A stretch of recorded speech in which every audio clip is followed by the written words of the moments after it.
हमारा चिंतन गीता अध्याय 9 श्लोक 1 और 2 पे चल रहा है। थोड़ा सा एक का श्लोक लेके फिर 2 को शुरू करते हैं। जीवात्मा पे हमारा चल रहा है चिंतन। जीवात्मा और संसार ये दोनों बेसिकली डिफरेंट एंटिटी है, अलग चीज है दो। जीवात्मा और परमात्मा एक है। जीवात्मा और संसार एक नहीं है। संसार से एकता तो उसने मान ली है जीवात्मा ने, वस्तुतः है नहीं। परमात्मा का अविभाषी अंश ऐसा ये जीवात्मा परमात्मा से विमुख होकर के शरीर में प्रवेश करता है तो संसार को अपना मान लेता है। न शरीर अपना है न संसार अपना है। चूंकि वो संसार को अपना मान लेता है तो उसके ऊपर राग, द्वेष, काम, क्रोध, लोभ, मोह सब विकारों के दाग आते रहते हैं। लेकिन जैसे ही जीवात्मा परमात्मा की ओर मुड़ता है, मानो वॉशिंग मशीन ऑन हो गया। अब ये दाग निकलने लगेंगे। उसकी क्लीनिंग प्रोसेस शुरू हो जाती है और वो जो शुद्धिकरण की प्रक्रिया है वही है भक्ति, वही साधना है, वही उपासना है। क्लीनिंग की प्रोसेस शुरू होते ही उसकी उपासना शुरू हो जाती है। 9वें श्लोक के पहले श्लोक को बहुत डिटेल में देखा हमने। अब दूसरा श्लोक पर चिंतन करें। 8 अध्याय तक अर्जुन ने जो बात कही उसकी इंटेलेक्चुअल इंक्वायरी थी अर्जुन की, उसकी बौद्धिक प्यास थी, ये मान लो। 9वें अध्याय से भगवान ने जो कहने की शुरुआत की है वो इंटेलेक्चुअल इंक्वायरी नहीं है, वो भगवत गीता का पूरा मोड बदल देती है। अब इमोशनल क्विज शुरू होता है।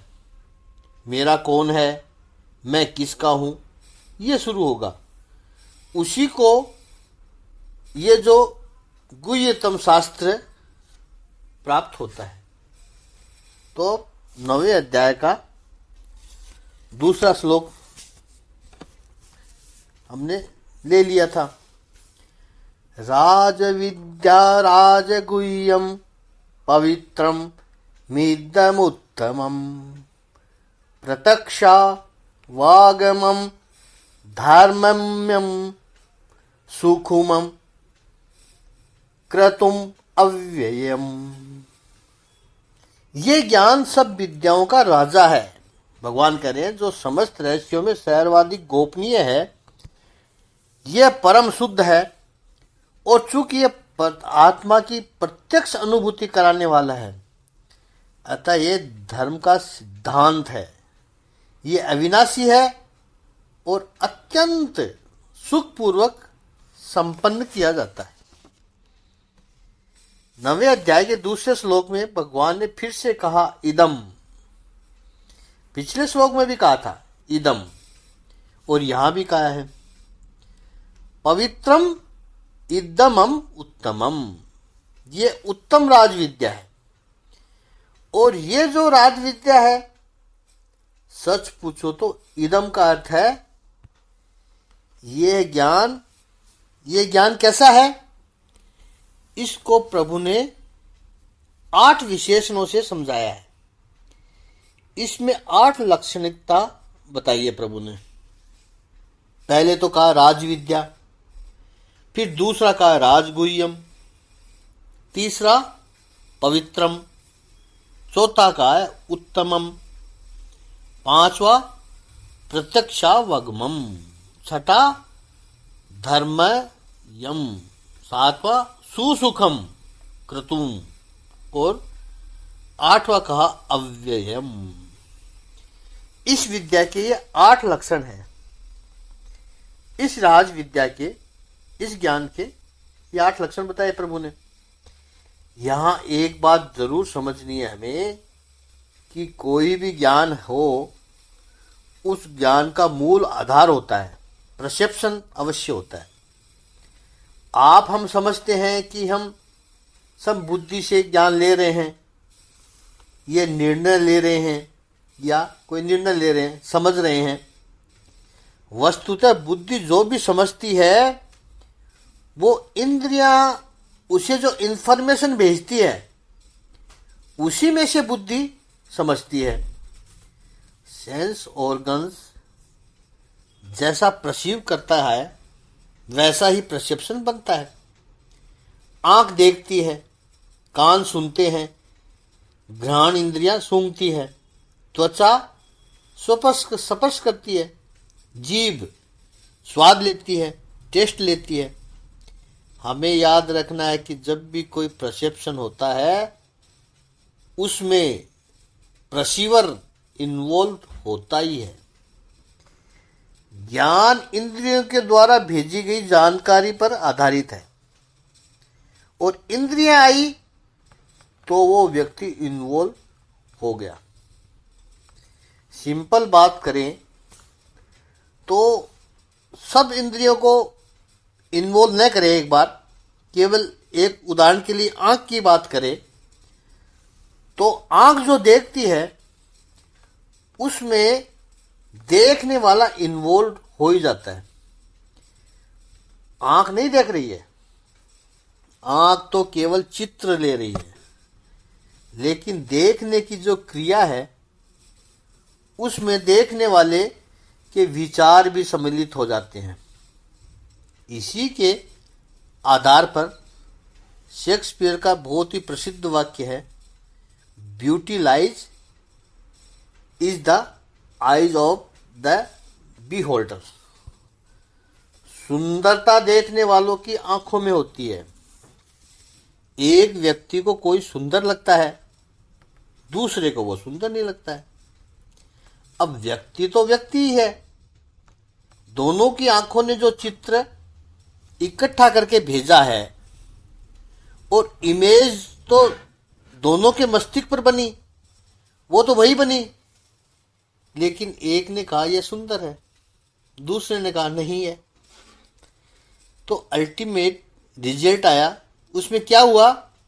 केवल आंख के दृश्य उन्होंने नहीं लिए हैं, उन्होंने अपने ओपिनियन भी इन्वॉल्व कर बैठे हैं।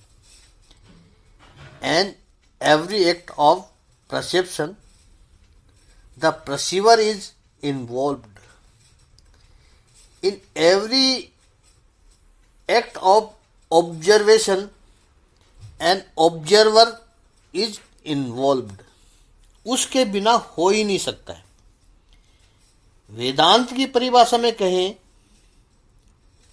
तो संसार का जब आप अनुभव ले रहे हो, तो उससे अनुभोक्ता यानी अनुभव लेने वाला इन्वॉल्व्ड होता ही है।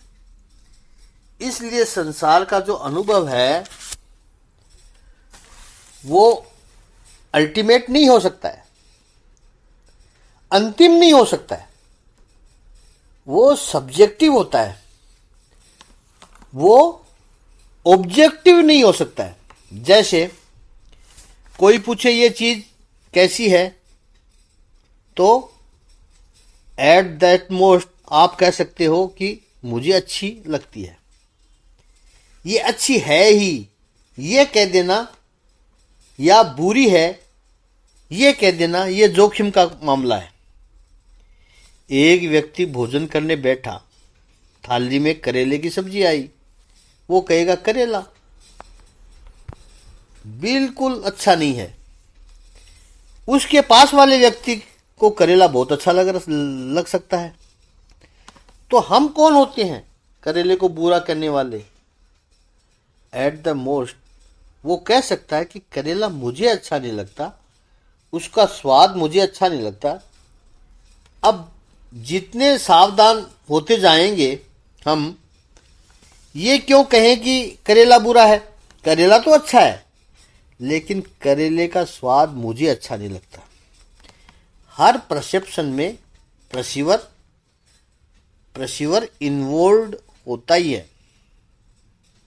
होता क्या है इसमें, हम जो संसार को देखते हैं, जैन मत में भगवान महावीर ने भी इस मत पर बहुत चिंतन किया। कोई भी व्यक्ति यहां पर आकर के एब्सोल्यूट ट्रूथ का दावा नहीं कर सकता कि मैं जो जानता हूं वही सत्य है। ये नहीं कह सकता, क्योंकि वो स्वयं उसमें इन्वॉल्व होता है, तो वो कैसे कह पाएगा? सामने वाला भी सही हो सकता है, संभव यह है भी हो सकता है कि मेरा सत्य और सामने वाले का सत्य दोनों मिलकर एक परम सत्य के समीप पहुंचे। दो अधूरे सत्य मिलकर पूर्ण सत्य की ओर अग्रसर हो। इसलिए इंक्लूसिवनेस, समग्रता, समन्वयात्मक भावना होनी चाहिए। आप देखिए, भगवत गीता में भगवान श्री कृष्ण उपदेश करें तो ज्ञान मार्ग, भक्ति मार्ग, कर्म मार्ग, वैराग्य मार्ग, ये सब मार्ग थे। भगवत गीता में भगवान श्री कृष्ण इन सभी मार्गों का समन्वय करते हैं। प्रभु यह नहीं कहेंगे कि कर्म ही श्रेष्ठ है, या केवल भक्ति ही करो, या केवल ज्ञान मार्ग पर ही चलो, या वैराग्य मार्ग पर चलो, सब कुछ छोड़कर चले जाओ, ऐसा नहीं कहेंगे प्रभु। बिल्कुल नहीं कहेंगे। समन्वय करो, प्रभु ने जहां जहां भी कहा है समन्वय करो। जब तक हम स्वयं को छोड़ करके, सबको हटा करके संसार की ओर नहीं देखते, तब तक संसार का जो पूर्ण सत्य है वो हमारे समझ में नहीं आता है। स्वयं को हटाकर देखना है। इसको ऐसे समझो कि प्रत्येक व्यक्ति एक अलग प्रकार का कलरफुल चश्मा, गॉगल्स पहने हुए हैं, और सबका कलर अलग अलग है। किसी ने हरा चश्मा लगा रखा है, किसी ने पीला, किसी ने नीला, किसी ने लाल रंग का पहन रखा है, और वे सब लोग संसार को देख रहे हैं अपने अपने चश्मे के रंग से। इसको ही मनोविज्ञान में कहेंगे ओपिनियन एट व्यू। जिसने पीला चश्मा पहन रखा है वो कहेगा संसार सब पीला है, जिसने लाल पहना है वो कहेगा सब लाल है, हरा पहन रखा है वो कहेगा सब हरा है। एब्सोल्यूट ट्रूथ किसके पास से आएगा? सही ज्ञान किसके पास से आएगा? उसके पास से आएगा जो चश्मा हटाकर देख सके, बिना किसी रंग के देख सके। उसके पास से वो सही ज्ञान आएगा कि असल में संसार कैसा है। जिसके लिए चश्मा हटाना, ये हमारे पर जो चश्मा लगा है आंखों पर, उसको हटाना इतना सरल नहीं है। वो चश्मा, उस चश्मे को हटाना, अपने अभिप्रायों को छोड़ देना, अपने विचारों को छोड़ देना, अपने प्रेजुडाइसिस, अपने पूर्वाग्रहों को छोड़ देना, अपने ईगो को छोड़ देना। क्योंकि प्रत्येक व्यक्ति यही कहता रहता है कि मैं ये मानता हूं, मेरे ऐसे विचार है, मुझे ये पसंद है, मैं ऐसा सोचता हूं। ये भ्रम को छोड़ना होगा। कितनी छोटी छोटी बातों में हमारा ये मैं आगे आ जाता है। इसी को वेदांत में कहा है राग और द्वेष, लाइक्स एंड डिसलाइक्स। कोई हमसे प्रश्न पूछे कि कपड़े क्यों पहने, तो आप यही कहोगे कि ठंडी गर्मी से रक्षा हो, और शरीर की मर्यादा ढकी रहे, इसलिए कपड़ा पहना है। यही बेसिक बात है। लेकिन कैसा कैसा हो कपड़ा, कोई निकाल कर दुकानदार देगा आपको, वो हम नहीं पहनेंगे।